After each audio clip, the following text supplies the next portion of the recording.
సరే, మీరు ఐఐటి చెన్నైలో ప్రొఫెసర్గా పనిచేస్తూనే ప్యారలల్గా మీరు మీ రీసెర్చ్ కూడా కొనసాగిస్తున్నారు. సో ప్రస్తుతం మీరు యాక్టివ్గా చేస్తున్న రీసెర్చ్ వేటి మీద నడుస్తుంది? 5G మీద కొన్ని పనిచేస్తున్నాం. మా టీము 5G మీద పనిచేస్తున్నాం, అలాగే 6G మీద కొన్ని వర్క్ చేస్తున్నాం. ఏం చేస్తున్నామంటే ఇప్పుడు ఇందాక చెప్పాను కదా, బేస్ స్టేషన్లు చాలా యాంటెనాలు పెరిగిపోతాయి 6Gలో. సో ఇలాంటివి ఎలా కడతాం? అన్ని యాంటెనాలు ఉన్నప్పుడు అందులో బోలెన్ చిప్స్ పెట్టాలి. ఓకే, ఆ చిప్స్ని ఎలా పెట్టాలి, ఆ చిప్స్ అసలు ఏమి ఉండాలి, ఇవన్నీ వచ్చిన దాని సిగ్నల్స్ని ఎలా ప్రాసెస్ చేయాలి, వీటి మీద చాలా చాలా వర్క్ చేస్తున్నాం సార్ 6G మీద. ఓకే, అందరూ మళ్ళీ ఇంకోటి ఏంటంటే అందరూ ఏఎంఎల్ మీద చేస్తున్నారు కదా ఇప్పుడు, ఆర్టిఫిషియల్ ఇంటెలిజెన్స్. సో మీకు తేడా ఏం లేదు, so artificial intelligence and machine learning 6Gలో ఎలా వాడాలి, ఓకే, అది వాడి మన కమ్యూనికేషన్ని ఎలా ఇంప్రూవ్ చేయాలనే దాని మీద పరిశోధన చాలా చేస్తున్నాం. 6G రాక ఒక 2-3 ఏళ్ళ ముందే ఇండియాలో మన ఓన్ బేస్ స్టేషన్ తయారు చేసి డెమాన్స్ట్రేట్ చేయాలని మాకు కోరిక. మీరు ఈ టెక్నాలజికల్ రంగంలో ఎన్నో రీసెర్చ్లు చేశారు కదా, సో వాటిలో ఎక్స్పెరిమెంట్ స్టేజ్ దాటి అవి వినియోగ దశలోకి వచ్చిన ఏ ఉన్నాయి? మీ సహాయ సహకారాలు ఎవరెవరికి అందజేయబడ్డాయి?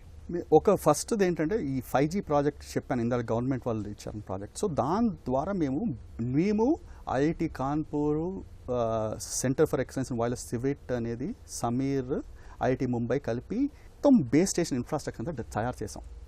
ఓకే, తయారు చేయడం అంటే ఏంటి, హార్డ్వేర్ డెవలప్ చేసాం, సాఫ్ట్వేర్ డెవలప్ చేసాము, ఇవన్నీ కలిపి ఇంటిగ్రేట్ చేసి యాక్చువల్ సెల్ ఫోన్తో టెస్ట్ చేసాము.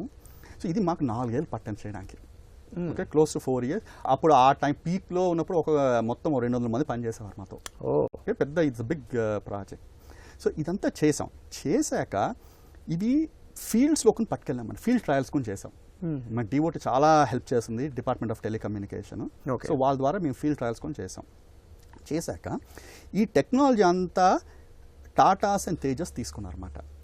ఓకే, సో ఇదంతా ఈ టెక్నాలజీ ఇంకా మేము వర్క్ చేస్తున్నాం, కానీ వాళ్ళు తీసుకుని వాళ్ళు దాన్ని హార్డెన్ చేసి ఇండస్ట్రీ గ్రేడ్ తయారు చేయడం అన్నీ చేశారన్నమాట. చేసి వాళ్ళ ప్రొడక్ట్స్ వాడుకుంటున్నారు. సో ఇది one of the biggest technology transfers that happened IIT మెడ్రాస్లో జరిగిన పెద్ద బిగ్ టెక్నాలజీ ట్రాన్స్ఫర్స్ సార్.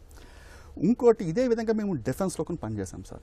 డిఫెన్స్లో మేము చేసిన కొన్ని ఎక్విప్మెంట్, కమ్యూనికేషన్ ఎక్విప్మెంట్ యాక్చువల్గా అవి ఇండియాలో బెల్ మ్యానుఫ్యాక్చర్ చేసి ప్రస్తుతానికి మన సోల్జర్స్ వాడుతున్నారు.